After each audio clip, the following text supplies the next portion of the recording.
Welcome, dear listener. Take a deep breath, settle into your favorite spot, and let the world outside fade away. As you relax, feel the calm wash over you, preparing you for the journey ahead. Tonight, we're stepping into a world of magic and myth, where every moment is a discovery waiting to unfold. Close your eyes, let your mind drift, and allow the story to gently guide you. Ready? Let's begin.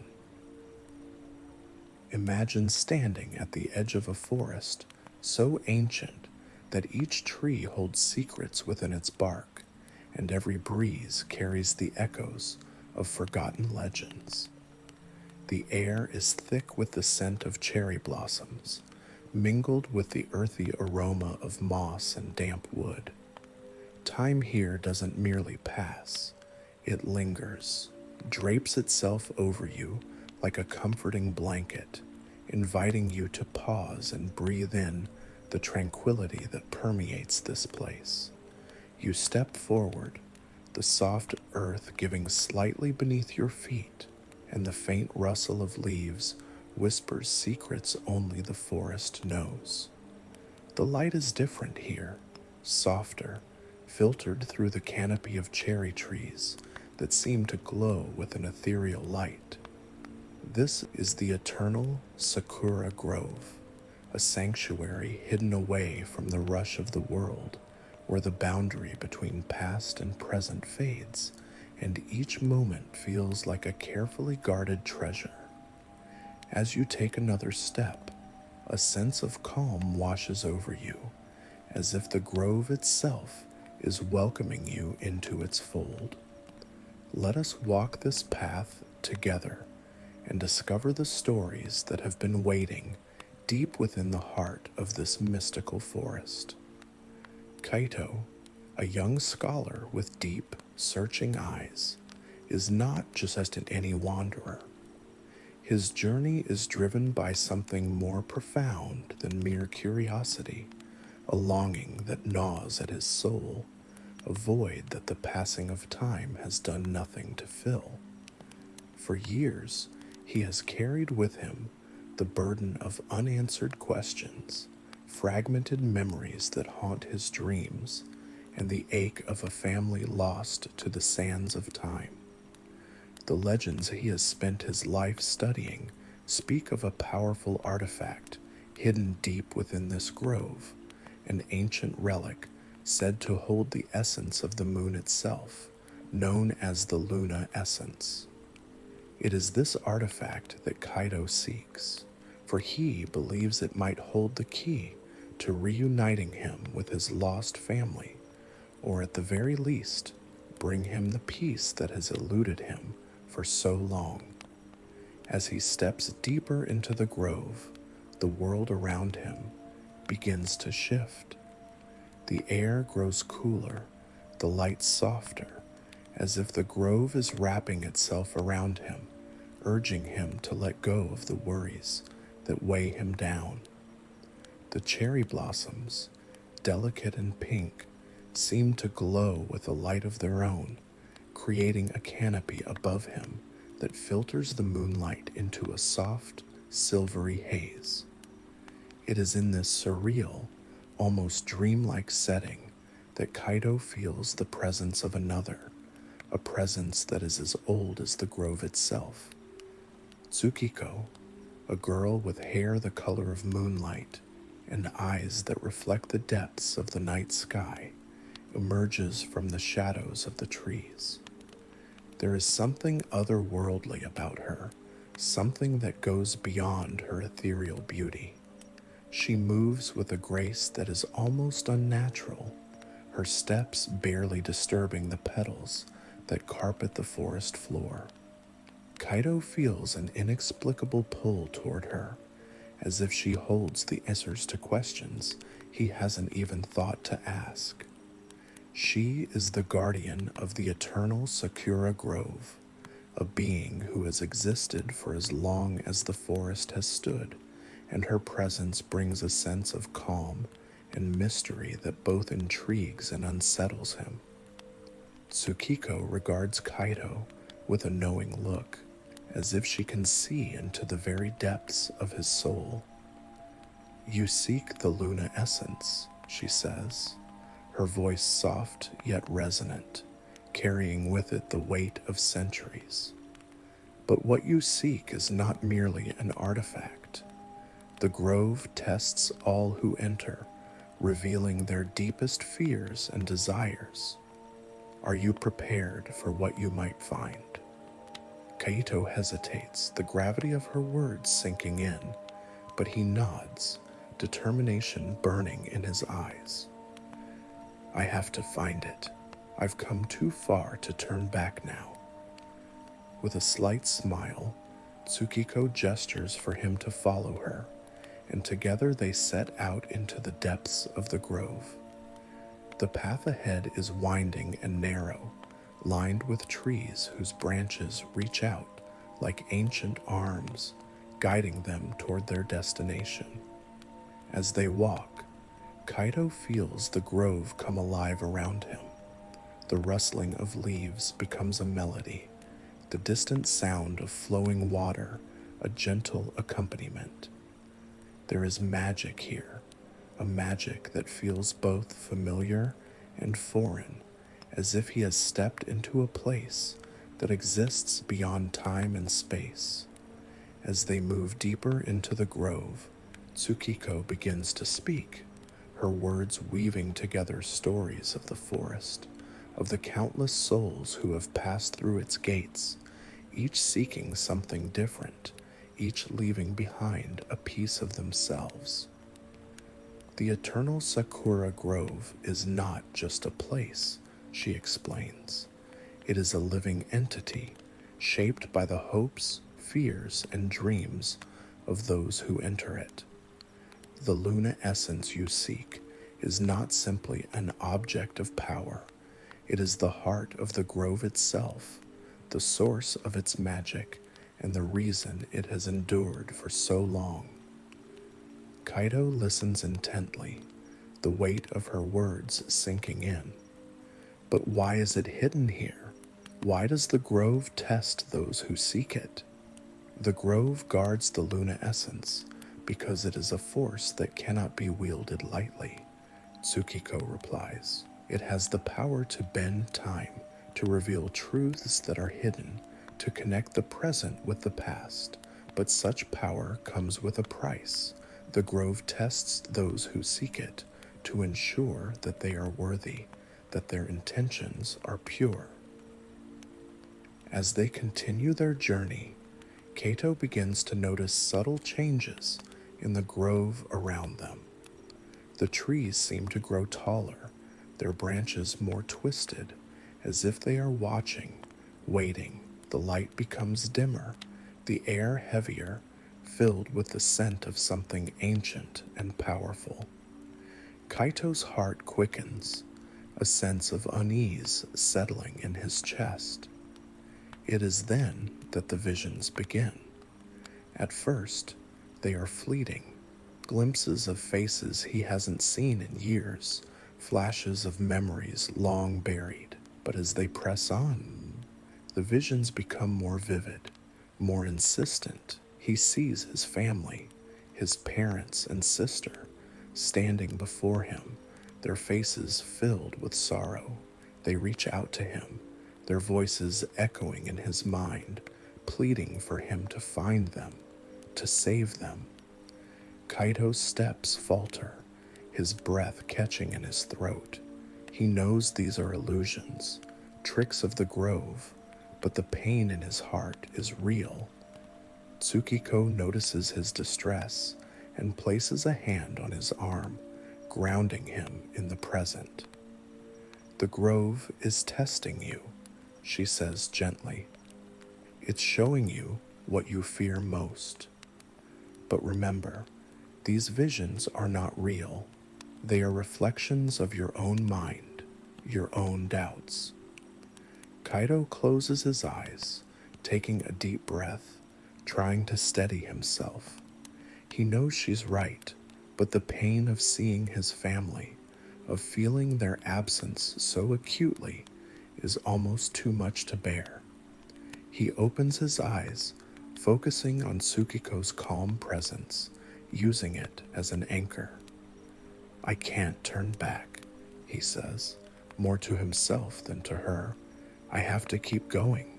With renewed resolve, Kaito continues forward, the visions still haunting him, but no longer controlling him.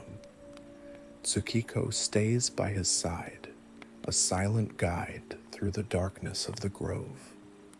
As they journey deeper, the path becomes more treacherous, the trees closing in around them, their branches like skeletal fingers grasping at the air. The light of the moon barely penetrates the dense canopy, leaving them in near darkness.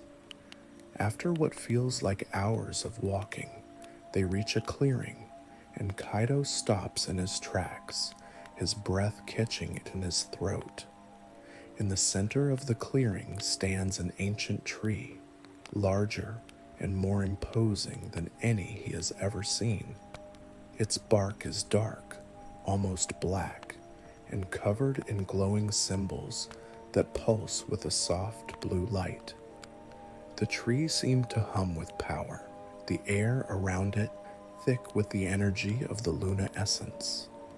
At the base of the tree lies the artifact, a small, crystalline orb that pulses with the same blue light as the symbols on the tree. Kaido can feel its power, its pull, like a magnet drawing him in. He steps forward, his hand outstretched, but before he can touch it, Tsukiko's voice cuts through the air, sharp and urgent. Stop! Kaido freezes, his hand hovering just inches from the orb.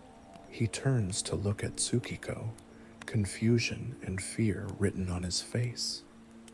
You're not ready, she says, her voice trembling. The grove has not finished its test.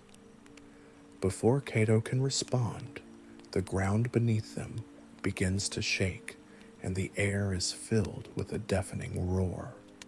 The tree seems to come alive, its branches thrashing wildly, as if in pain. The symbols on its bark glow brighter, blindingly so, and the orb at its base pulses with an intensity that makes Kaito's head spin.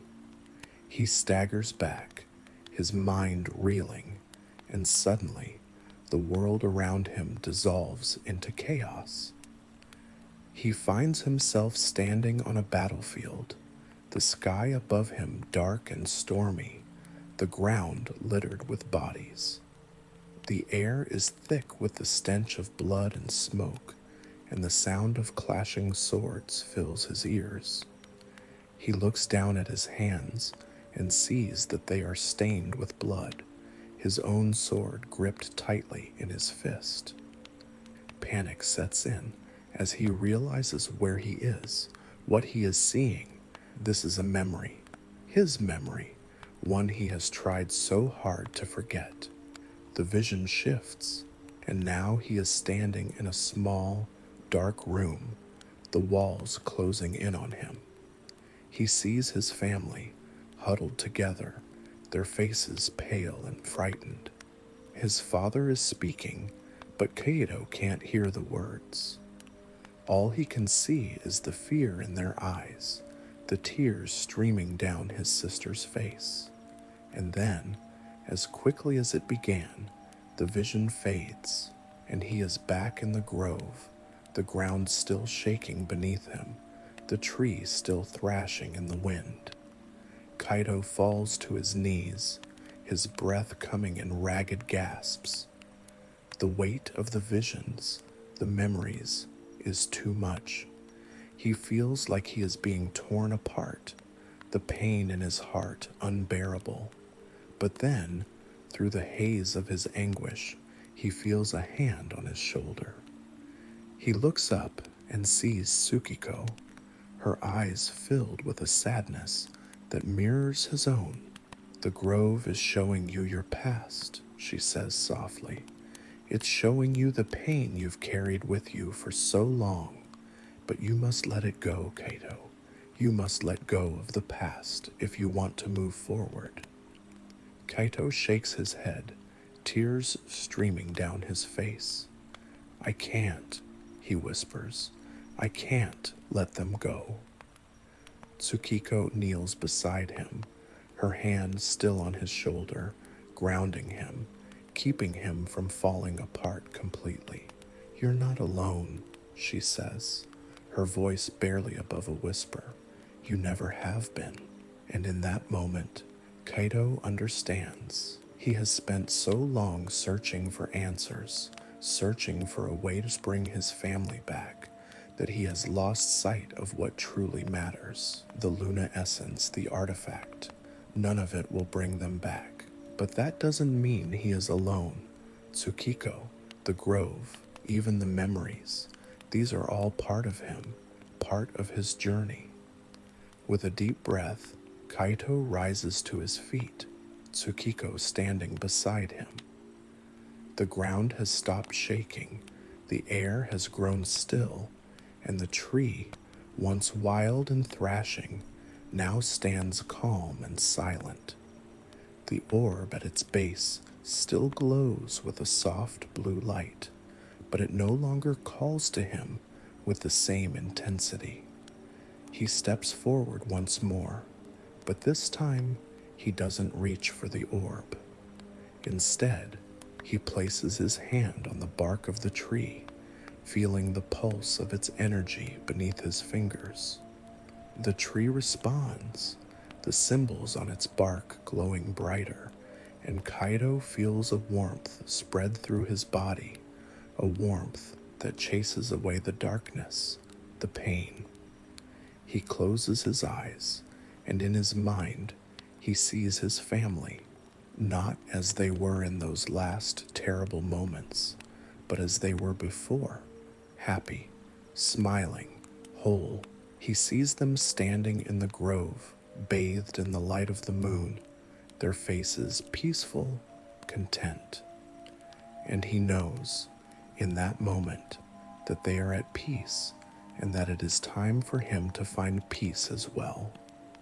When he opens his eyes, the grove is quiet, the air still. The only sound is the soft rustle of the cherry blossoms above. The orb still glows at the base of the tree, but it no longer holds the same allure. Kaito knows now that the power of the Luna essence is not something to be taken or used, but something to be respected, to be protected. It is the heart of the grove, the source of its magic, and it belongs here where it can continue to guide and protect those who seek its wisdom. Tsukiko watches him with a soft smile, her eyes full of understanding. You have passed the test, she says, her voice gentle. You have found what you were truly seeking. Kaito nods, a sense of peace settling over him. He has found what he was looking for, but it wasn't an artifact or a relic. It was something much deeper, much more important: acceptance, understanding, and the strength to move forward. As the night deepens, Kaito and Tsukiko sit together beneath the ancient tree, the soft glow of the orb casting a gentle light over them. The journey they have taken, the challenges they have faced, have brought them closer, forging a bond that transcends time and space. They sit in silence, content in each other's company, the weight of the past lifted, the future full of possibility. And now, as you close your eyes and drift into sleep, remember the whispers of the eternal Sakura Grove. May they bring you comfort and peace, knowing that in the gentle embrace of the moonlight, you are never truly alone.